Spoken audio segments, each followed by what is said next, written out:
So I don't know if you can hear my Christmas music in the background, but I'm getting into the spirit of the holiday season, so I figured I'd just point that out at the beginning of this video. Uh,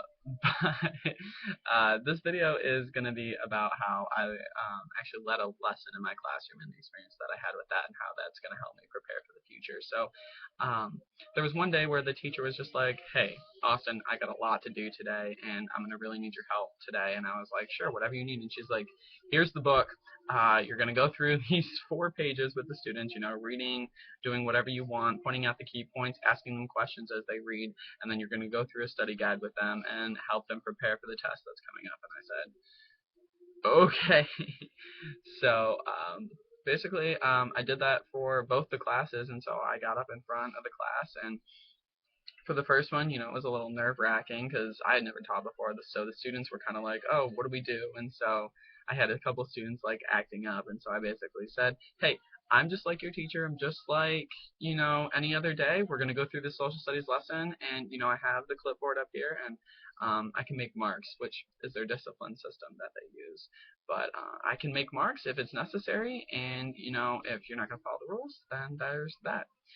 um, so then I went on with the lesson, and we talked about ancient Greece and the resources that they had available, and how the soil was poor, dry, and lack of water, whatever.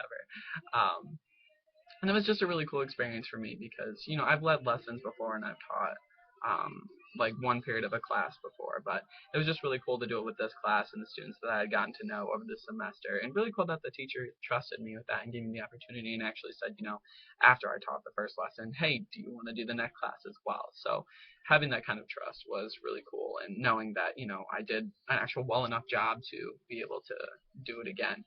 So with that, I got after that. It seemed like I had a little bit more confidence in the classroom, and so something that I'm going to take with me for the future is just that when I get nervous and when I have to teach something new or do something unexpected, that it's going to happen all the time, and you can do your best with it and try your best and make the best of the situation, and you never know what's going to come out of it. And so the students learned, and the teacher said they did really well on the test, not only due to my doing, but it was just really cool to find out, see the results and also be able to help the students along the way. So